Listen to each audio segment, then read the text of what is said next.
योऽन्त प्रविष्ट मम वाचमिमां प्रसुप्ता सञ्जीवयत्यखिलशक्तिधरस्वदम्ना अन्याउष्टहस्तचरणश्रवणत्वगादि प्राणानमो भगवते पुरुषाय तुभ्यं वर्णानामर्थसङ्घानां रसानां छन्दसामपि मङ्गलानं च कर्तारो वन्दे वाणिविनायकम्।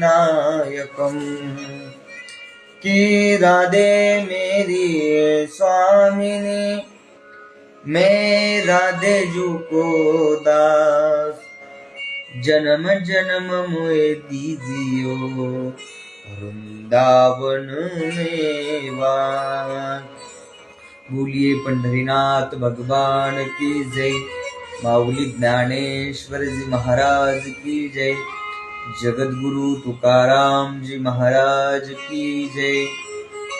बोलिए राधा रानी सरकार की जय। हमारे इष्ट आराध्य गणपति लाला, माता सरस्वती यांना वंदन करून चालू असलेल्या या गणेश उत्सवाच्या सर्वांना अशा पद्धतीने शुभेच्छा। आज मुद्दामहून लाईव्ह आलेलो आहे। आज खूप मोठा पर्वकाळ आपल्या सर्वांच्या जीवनामध्ये आहे। जे काही राधा अष्टमी, त्या राधा अष्टमीचा आजचा हा दिवस आहे आणि त्या निमित्ताने आज लाईव्ह आम्ही आलेलो आहोत।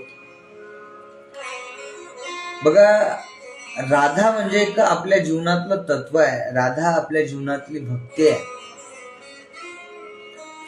या राधा अष्टमीचं महत्व काय आहे तर जाणून घेण्यासाठी आपल्याला आपल्या पुराण कथेकडे जावं लागणार आहे की भगवान श्रीहरी माता लक्ष्मी समवेत त्या ठिकाणी क्षीरसागरामध्ये म्हणजे समुद्रामध्ये त्या ठिकाणी बसलेले असताना त्या ठिकाणी किती सुंदर दृश्य आहे, डोळ्यासमोर चित्र आणा